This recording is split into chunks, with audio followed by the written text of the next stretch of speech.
Welcome back, friend. Glad you joined me today. If you are new to the Are You Safe 2 channel, welcome. If you're a returning guest, welcome back. My name's Todd, your personal workplace safety professional, certified safety philosopher. And today is part 3 of a build that I started 2 episodes ago on a Lego 1970s Dodge Charger from the Fast and the Furious movies. First movie. So we have two-thirds of the build completed, and we're going to finish up today. Of course, we have a couple of special guests in addition to Vin Diesel right here.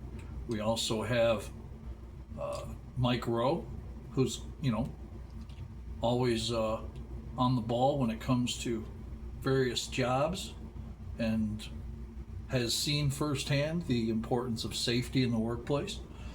We also have Paul Walker, who's here represented in one of his vehicles, because we'll put them side by side. And then we have a very, very special guest, my father.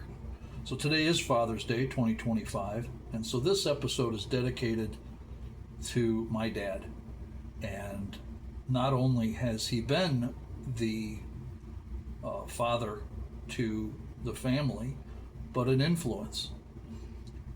And I could not be where I'm at today, or the person I am today, without his influence, his example, direction, discipline, and compassion. So I will get started here, and we're gonna start with step number 76. And I'm going to title this episode, I was going to call it The Fast and the Finished and Lego, but I think I'm going to call it The Finished and the Father and Lego, as appropriate to the overall theme today. Normally I would share stories of safety in the workplace, various situations where I have seen in my travels around the country working with companies. What do they say? Hither and yon. And today is just going to be a build and a couple of stories about the man I call Dad. I was thinking today, and I did call him to say Happy Father's Day. We shared a little bit of what our day was like.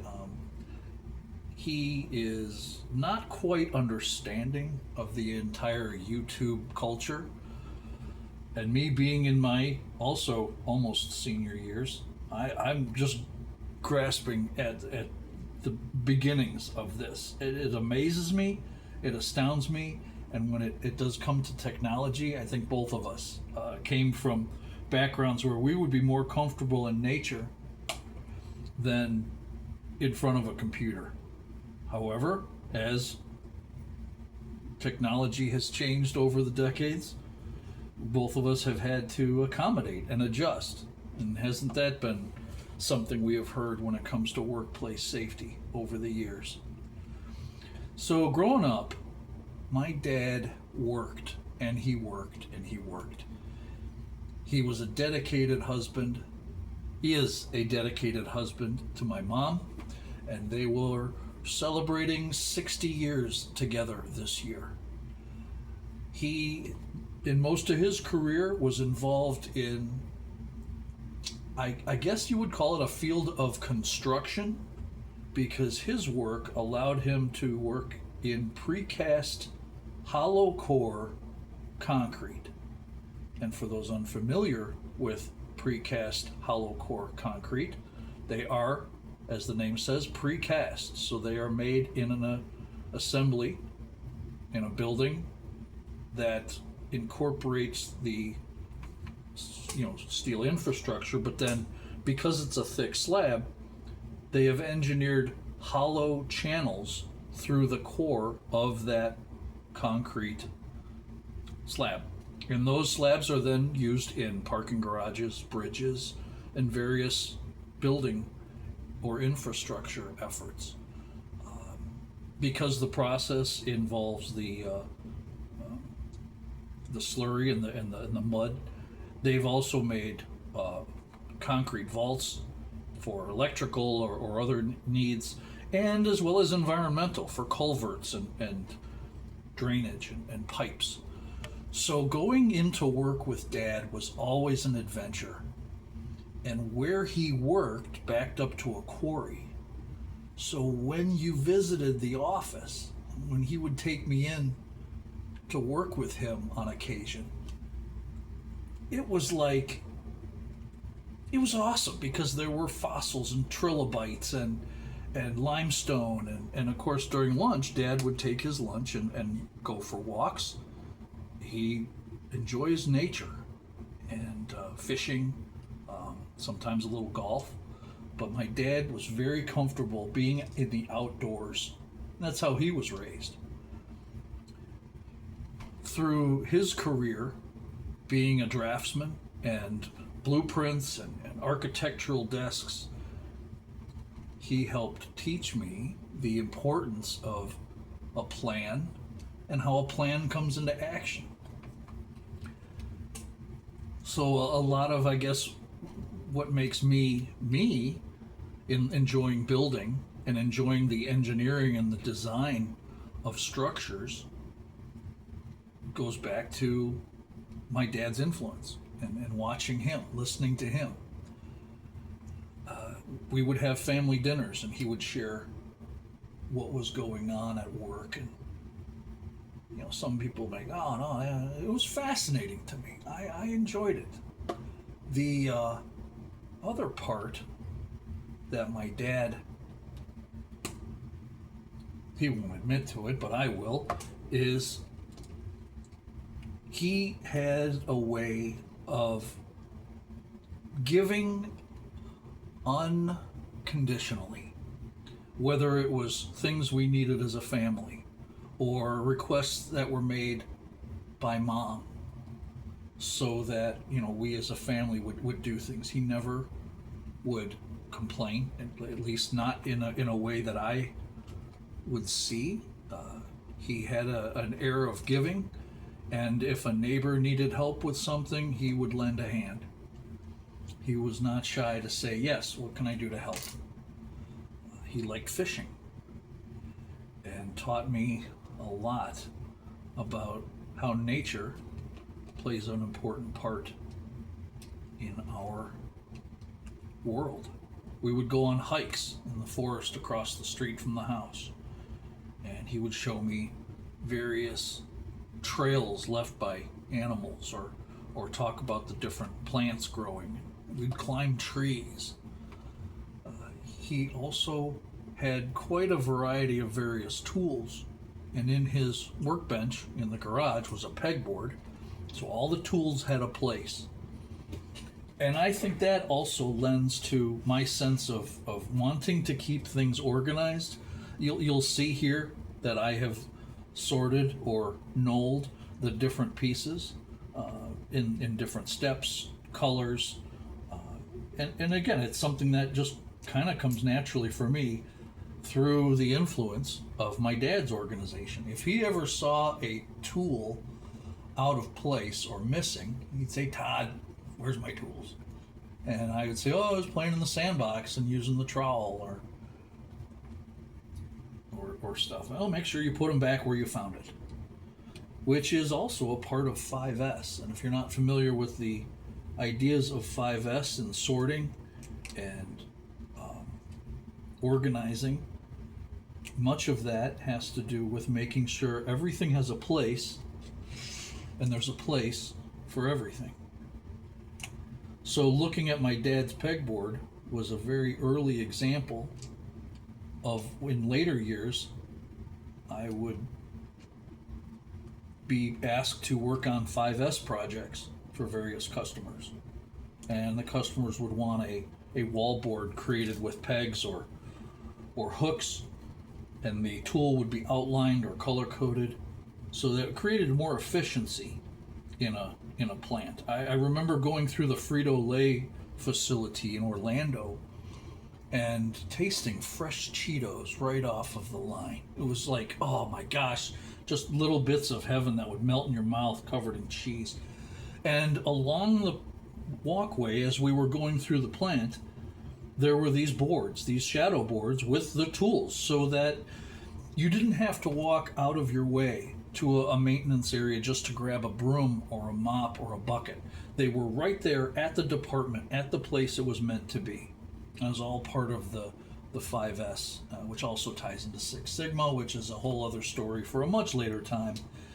And where I also learned that there is a responsibility to others. So as Dad was very big on taking care of Mom, as I grew older and out of that stubborn, obstinate teenage phase,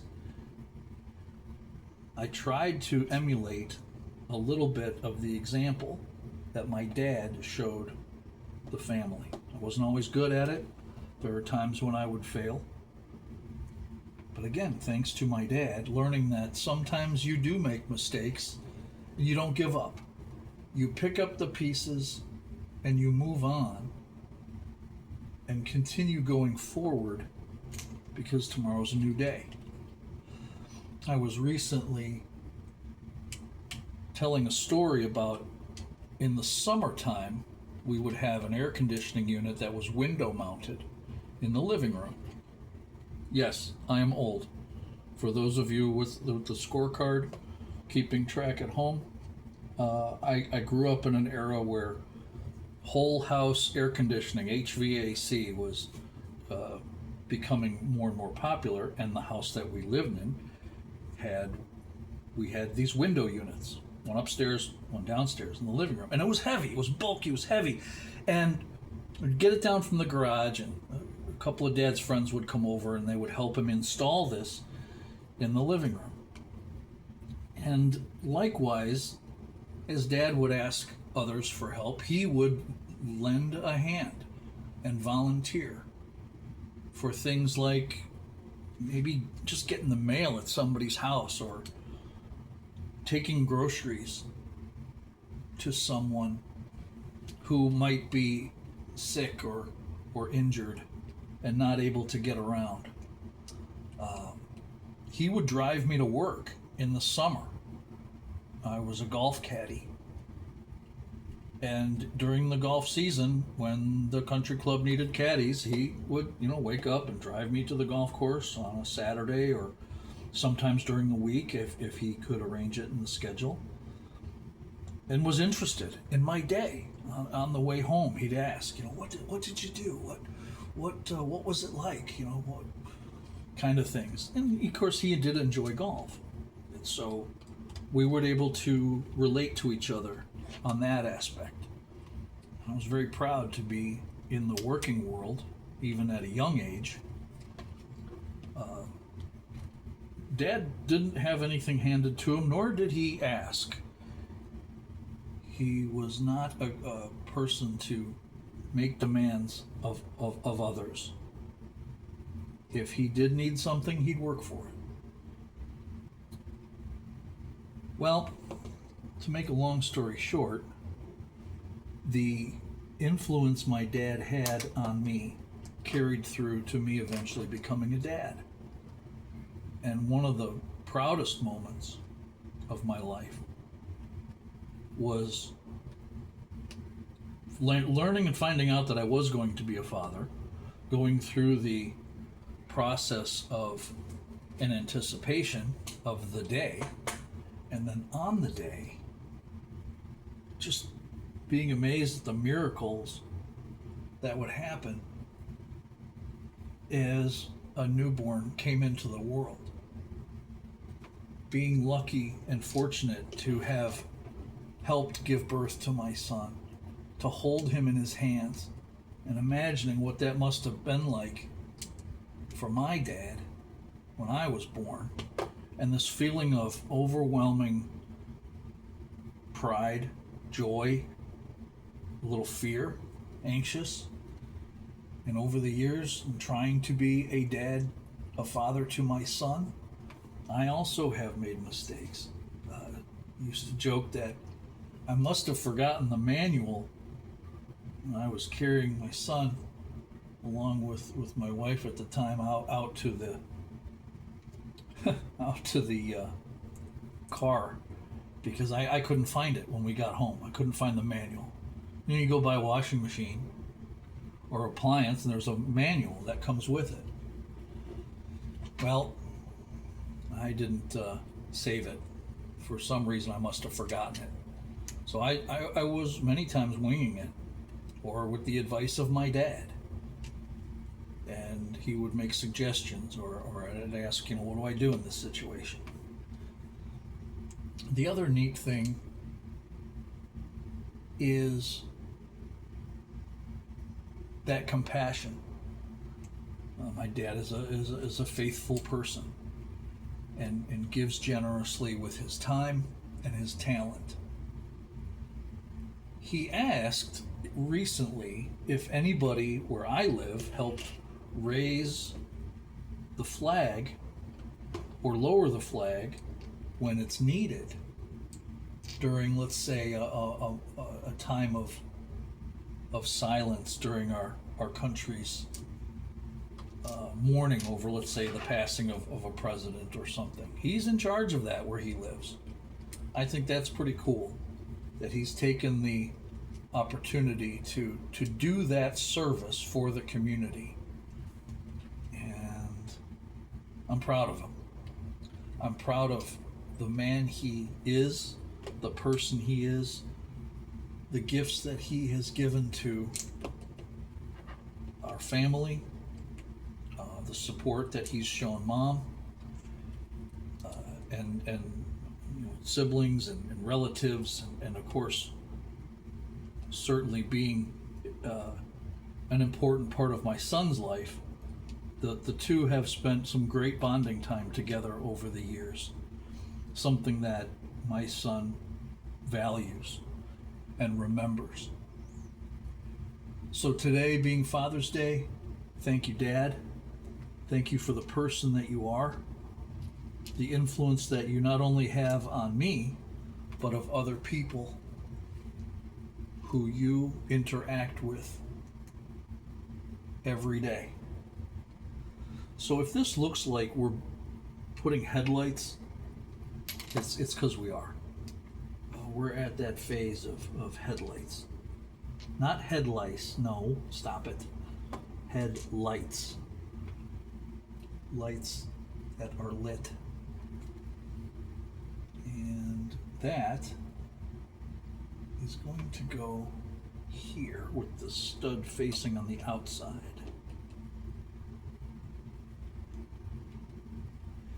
And we'll probably put another one in there, won't we? Yes, we will. We're going to put this one here. We have to close this section up.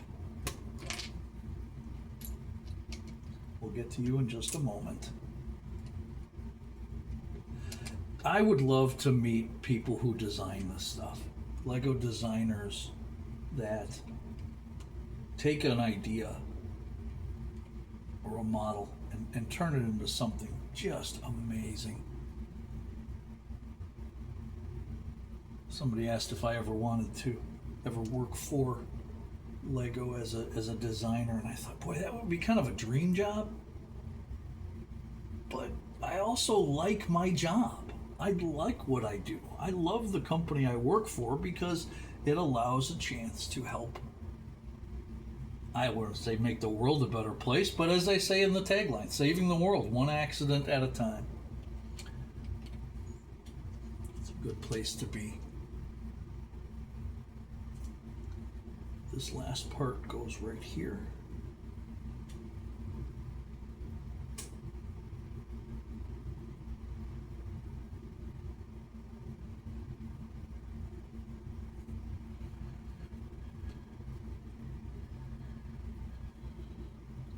I know why they asked me to put two of these on there.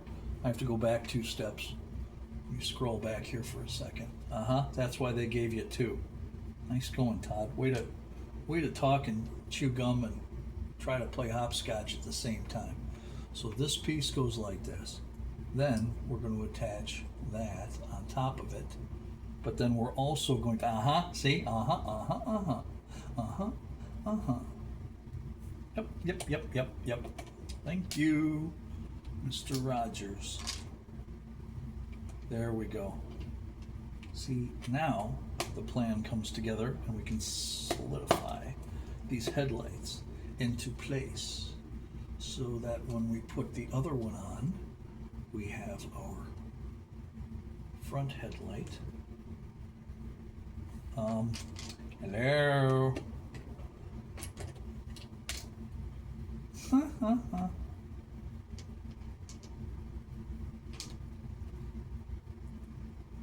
All right. Back in action. You want to watch a train wreck? Hang on tight while we build Lego. No, not a train wreck. My gosh. Being in safety and having to work with folks who are involved in the rail freight industry, a train wreck is not something you want to have happen. And yet, when it does, everything stops, both literally and figuratively.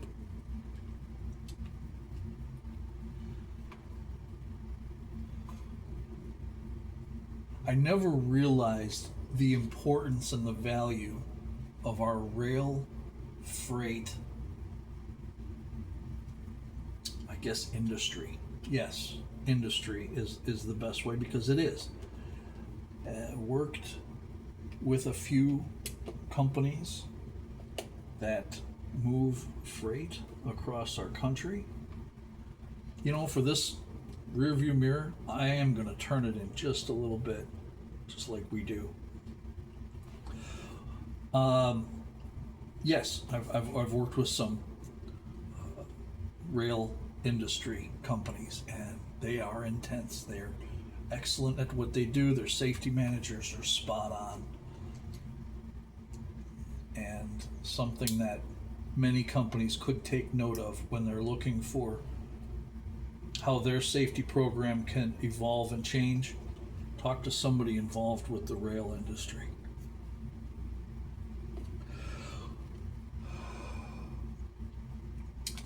There is a story that I will share about my dad laughing. I was first learning how to drive. Dad would take me out to an open parking lot where I had the freedom to drive and move around, and taught me. I also had driver's ed, and Dad would also, in addition to that, take me out for rides. And there's a little bit of a difference between having your father sit in the passenger seat and your mother. The instructions are a little different from one parental perspective to another. The use of the invisible brake is different from one parental figure to another. And the ability to make mistakes and talk them through and learn from them. So needless to say, I spent a lot more learning time in the car with my father. It was just, great. One time when I did eventually get my driver's license, and I borrowed the car, on my way home it started raining, and I was at a stoplight, and somebody behind me just nudged, didn't crash, but just kind of bumped the back bumper of the car. And I got out to take a look, make sure there, my gut said there wasn't going to be any damage, just because when you feel an impact like that, you kind of know. So I get out and I take a look. Now again, it's raining, and I had a habit of locking the door when I'd get out of the car, but the car was running and I locked the door. So here I am at a stoplight, which has now turned green, and people are starting to wonder and honk. The driver who bumped into me also agreed that there was no damage that we needed to worry about. He was okay. I was okay. We didn't need to trade information or call anyone. So no harm, no foul, right? I go to walk back to my car realizing it's locked, and I'm at a stoplight and it's raining. Duh. This is long before cell phones. And what do? Well, what would my dad do? And recalling that there could be a way to use a coat hanger. If I took a coat hanger and I slid it down into the window, I could loop the coat hanger around the door lock, the ones that would pull. Again, this is long before today's electronic cars. There was an actual lever that you would pull up to unlock the door, and then you would push it down to lock the door. If I could wedge a coat hanger in there, maybe I could loop it around and lift up that lever to unlock the door. Where am I going to find a coat hanger? Oh, well, maybe there's one at the fuel station at this corner. Again, my car is locked. There's no way I could turn the blinkers on because the car is locked and it's raining. So I walked over there. I asked the person if they had a coat hanger I could, I guess, borrow. And they said yes, and they got one for me. So on my way back to the car, I'm untwisting it. My heart's going 1,000 miles an hour because I had never done this before. Maybe you see something on a movie you want to try. Well, here's my chance, right? Here's my chance to prove my worth. And I can go home and say, Dad, guess what? So I get to the car and I unwire, straighten out the coat hanger, and I put a little loop at the end and I weave it in, but it goes straight. So I retracted the coat hanger and I kind of gave it a little bend. And okay, great. Well, so then as I fed it in through the top of the window, I'm bending it, so the coat hanger is going down, and I'm turning and like trying to jimmy a lock. And it's raining. And there's people honking their horns and going around. And did anybody bother to get out and ask if I needed help? No, they would just go about their merry way. I'm just some dumb kid who locked his keys in the car at an intersection in the rain. I eventually, after some trial and error, was able to hook that little tab, pulled it up, unlocked the door, got in. I'm soaking wet. I put the coat hanger next to me, and I was able to get home safe. Embarrassed, but safe. Now I gotta ask my folks, they're saying, where were you? And I explained to them the situation. And of course, one parent was, oh no, my gosh. And there's my dad, just kind of shaking his head. He had this kind of little smile on his face. And the kind of smile that's like, yep, there's my boy. I was so glad that I was in a position of, I guess, much more relaxed. Does that look like an engine to you? It certainly does to me. And later we'd laugh about it. Again, tragedy plus time equals comedy. And we would laugh about that. Dad and I spent a lot of time growing up. He'd change his own oil in the cars. I should give a demonstration. I've got a car in front of me, right? Boy, what does that look like, huh? Does that look like this car's coming together? Okay, so Dad would take 2 blocks, and let's use these flat pieces and these as an example. So Dad would take 2 blocks and a couple of 2x4s, and he would create a ramp out of these, and he would position them like so, and he would drive the car up on the blocks and then get underneath and change the oil. And he showed me how to do it, how to, grease using the grease gun and things like that. So being able to do something for yourself and not farm it out, it saves time, it saves money, it gives you a sense of, hey, I did this. I maybe a sense of pride that you did something yourself without having to rely on somebody else. Again, another element that carries with you into your older years. So, Dad, thank you for being the influence that you have been, the impact that you've made not only to me, but for others as well. And I'm very proud to have a father like that. If you also have a father story, a dad story that you would like to share, you can leave that in the comments below. I'll happily take a look at it. Let's see. I was thinking about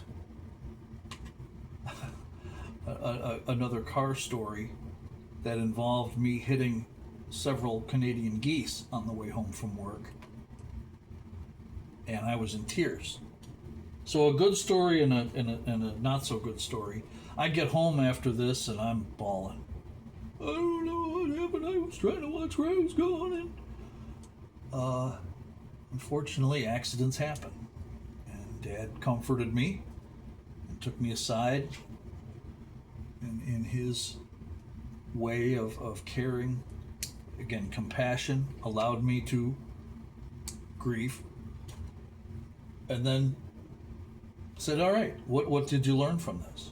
Be careful. You don't know where Canadian geese are going to fly, if they fly down in front of your car, and you have no way of knowing, and it's an accident, and luckily nobody was hurt. So in a caring, compassionate sort of way, he really was an amazing person.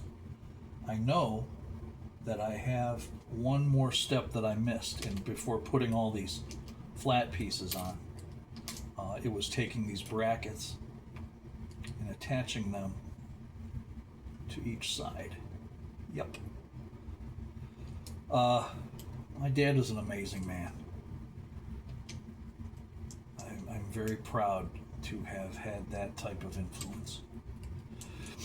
All right, we're almost done, folks. I'm glad to have spent 3 different phases of this project, and it looks like all we have left are the wheels. So we can set this into our car as the roof assembly, plug that right into there, and then let's put the wheels on. Let's see, this is going to go like that. All right, there's 1, 2, 3, 4. There's not many companies where you can take a kid into a quarry anymore. I have a couple of customers that manage quarries, rock quarries, and we were laughing that this day and age you can't take a child into a work area dangerous with there's explosives and huge rock machines that are carving out limestone and hauling stone back up to the surface. So here we have a 1970s Dodge Charger from the Fast and the Furious with the air scoop, front headlights, tail lights, exhaust. That was a fun build. So here's the one car and the actor that played Brian. And then we have Vin Diesel, who played Dom. Bring this down a little bit. We have Mike Rowe. We have my dad. You know, I want to thank you for joining me today. This has been a lot of fun. Let's do it again. Have a question? Please leave a comment. Have an idea? Please leave a comment. Have a reference that I might be able to turn to continue evolving this into something better. I'm open. I'm all ears. Until next time, remember that safety rocks. Remember our commitment to keep safe. ROCKS. There we go. Let's smash a rock on top of. Let's there. Safety rocks. ROCKS. Remember our commitment to keep safe. Learn from the past. Focus on the present. Plan for the future. My name is Todd, your personal safety specialist, and together we're going to save the world, one accident at a time. Have a great week, everybody. Tune in next time where you might see me put the black pearl in a bottle.